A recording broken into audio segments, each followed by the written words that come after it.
If you're a video creator, stock footage can be an absolute lifesaver, but you do need to know a little bit about how and when to use it, and most importantly, how to integrate it seamlessly into your project. If used seamlessly and effectively, it can improve your storytelling prowess by 10 times. But if you just drag it and drop it without much thought into your projects, it's probably gonna stick out like a sore thumb. So in this video, we'll take you through 5 tips that will help you seamlessly integrate stock footage into your video projects and make it seem like that stock footage is actually your footage. I'm Teresa with InVideo. Let's go ahead and jump in.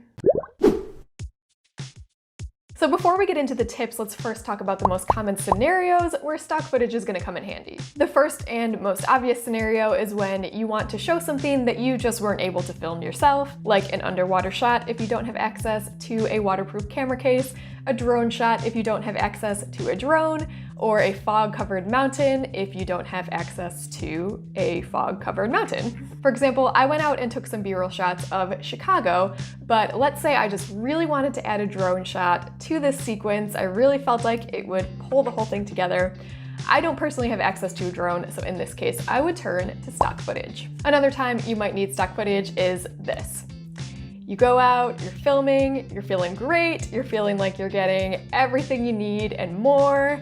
You get back home, you upload your footage, and you realize you forgot a few shots that you really need. Now this happens to me more often than I care to admit.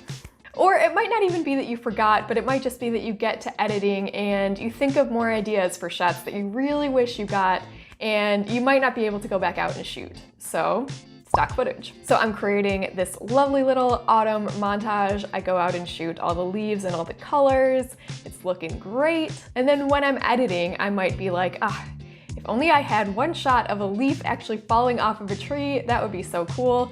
Why didn't I think of that when I was out shooting? This is where stock footage comes in handy. The third scenario is when you want to switch to B-roll and maybe you're not able to film your own B-roll, or you're not able to film the specific B-roll that you need. For instance, in this video, I was talking about the different types of cuts used in different types of videos. I was talking specifically about music videos in this one section of the video, so I wanted a shot of a piano, which I do not have a piano, so instead I used a stock clip.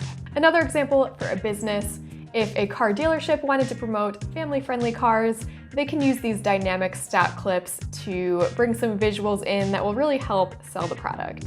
It helps tell a little bit more of a story and just give some visuals to the video, even if for whatever reason they weren't able to go out and shoot with an actual family. You might also need B-roll simply to cover up jump cuts. If you've ever edited an interview or a talking video of any kind, you've probably run into the jump cut problem. It's that really abrupt transition that looks like the subject jumped from one spot in the frame to a slightly different spot. It can be really distracting. You probably know what I'm talking about. So you can hide that by throwing in some B-roll, and for B-roll, you can use stock footage. In this example, I was talking about cameras and filming, so I took a stock clip of a camera, patched up the video, and it's good as new. And then one more B-roll scenario where you might need to find some stock footage is if you need a transition. So let's say you filmed a vlog and you started your day at a cafe and then you ended your day on the top of a mountain. People do that, right? Yeah.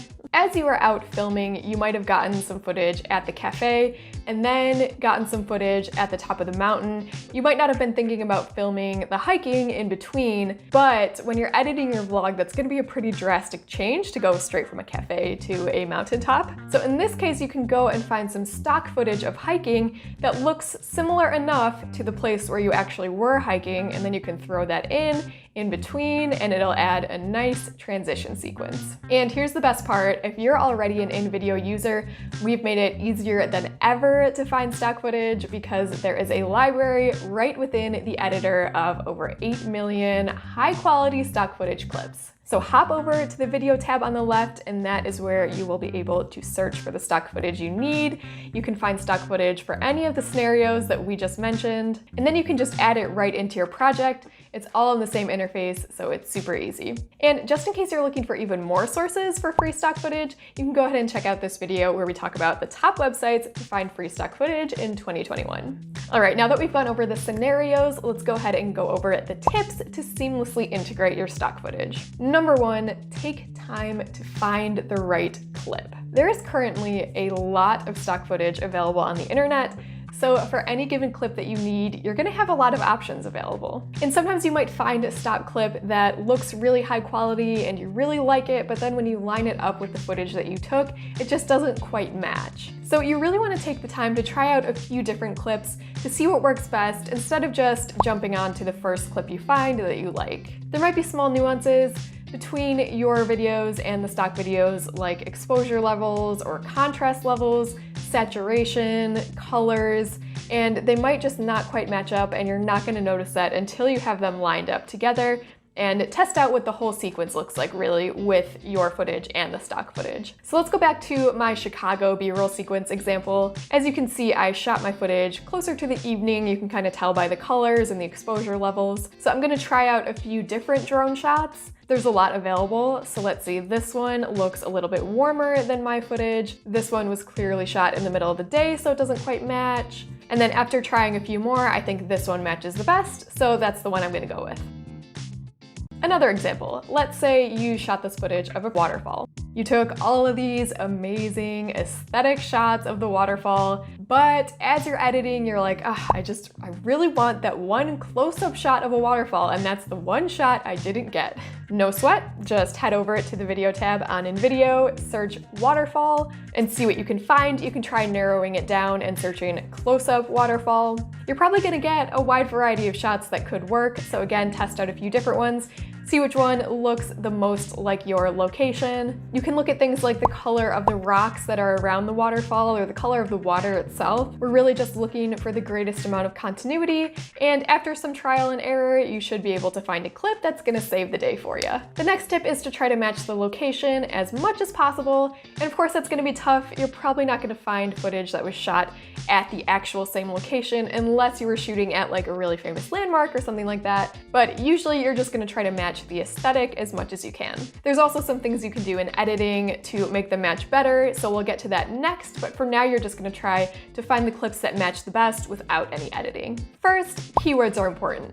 Be specific in your keywords. So if you shot in a snowy field, make sure you're searching for a field in the winter instead of just a field. If you were hiking on a red rock mountain, put that in the keywords. And then the next thing you can do is search for really close-up shots or really wide shots. When it comes to close-up shots, if you shot in a forest, for example, and you use a few really close-up shots of some leaves or the bark on the trees, there's really just not going to be enough context for the audience to be able to tell that it's a different location. And as you can see, these shots are also great for visual intrigue. I mean, who doesn't love a good macro shot, right? And then on the flip side, if you have a super wide shot, for this example, maybe a drone shot of the top of the forest, you can't see enough specific details to give context. So the audience has no reason to think that this is a different forest. And when we're watching a sequence of images, our brain wants to relate them together. So our brains kind of just assume that this would be the same forest. And then one last little tip, if you're really struggling to find footage that looks like it's from the same location, you can always find footage of a path or a road or a train or something like that that suggests that you're moving to a new location. In that case, it's not going to matter as much if it looks like a different place because it's suggested that, you're on the road traveling to a new spot. So, you could have driven many miles away. So if it looks a little bit different, that's okay. The third tip is to try zooming in on clips that don't seem to be working. There are some clips that just have a very stock footage look to them. The way that this clip is wide, kind of slow zooming in on this very general looking location, it just looks like a stock footage clip. It's kind of hard to explain. So if you're concerned about a clip looking too stocky because of the way it was shot, you can try zooming in on it. The wide shot look is pretty common in stock footage, but zooming in on a clip can give it a whole new look. You can try kind of cropping it to different sides, different parts of the frame to see what you like the best. And then the other benefit of this is that it makes it into more of a close-up, which we talked about before is very beneficial. You can get rid of some of the context that's in the shot if it doesn't fit with the rest of your footage, or you can just eliminate certain elements of the frame that you might feel are distracting. So here is a picture-perfect time-lapse of a sunset. It's a very stock footage sunset. If you zoom in to the top portion of the image, you've still got the sunset and the time-lapse and all of those elements, but you've essentially changed the composition of the shot. And it has a different look to it than the original, very stocky-looking shot. You do want to be careful and make sure that when you're zooming into the images, they're not too grainy once you've zoomed in, so you want to get high quality footage and just make sure you're not zooming in too much. Just eyeball it. If you think it's looking too grainy, then maybe that clip just isn't going to work, or you need to zoom it out a little bit more. The next tip is to add overlays. Now this is one of my favorite parts because it's super effective in getting your shots to match, and it's also where you get to get really creative. So here's an example of a sequence with some shots of a record player and some records and stuff like that. Some of this is my footage and some of it is stock footage. And now I'm gonna stylize this sequence with kind of some film dust and film scratches overlays to give it kind of a vintage effect that very much fits the aesthetic. Now, in some cases, you could just add one overlay over the entire sequence, and that could be a way to unify all of your footage. But I don't want to do that. I want to use it more periodically. So I'm kind of scattering it throughout the sequence, and what I'm going to do is use it to kind of bridge my footage with the stock footage. So I'm using it almost as transitions in between two shots. Here's another waterfall example because we all love waterfalls. If you watch carefully, there's a slight jump when we cut from the wide shot to the closer shot. So a quick fix to this problem is going to be to add a misty overlay over both shots. And now, as you can see, it's barely noticeable that they were even shot at a different location. These overlay effects can be resized, they can be rotated, they can be flipped, so there is so much room for you to get creative here. The next step is to spend some time editing your audio. Now, you want to make sure your audio is consistent, and you can also use sound effects as a bridge between your clips. So when you're cutting from clip to clip, if there is a change in pitch from one shot to the next, or a drastic drop off in the sound level or something like that, it's very obvious. So you really want to make sure it's all uniform. This is important anytime you're creating a video, but especially if you're trying to blend your footage with stock footage. So in this sequence, the two clips match very well visually because of the bokeh effect that both of them have, but you can hear the pitch drop off drastically in the second clip. It sounds very jarring, and it just breaks the illusion of continuity. Even though the clips already look seamless, you need them to sound seamless as well. It's really important. So this first clip has kind of a traffic noise in the background, and what we want to do is make that continue underneath the second clip. So the second clip, I'm going to just go ahead and mute the audio. We don't really need it at all. And then I'm going to go into the advanced timeline on InVideo. So to get there, just click on one of your scenes and then click timeline. And now the first clip is underneath the second one, and I'm just going to drag it out so that it plays underneath the entire time. So you're not going to see it, but you're going to continue to hear that audio underneath the second clip as well. And then you can also use sound effects as a really powerful way to bridge two of your clips. So we're actually going to use kind of a similar strategy that we used with the overlays, but we're going to do it with an audio track. So I'm going to search the InVideo sound library now to find a sound effect, so maybe a car driving by. And then I'm just going to place that sound effect so that it's playing basically as the clip transitions from one to the next.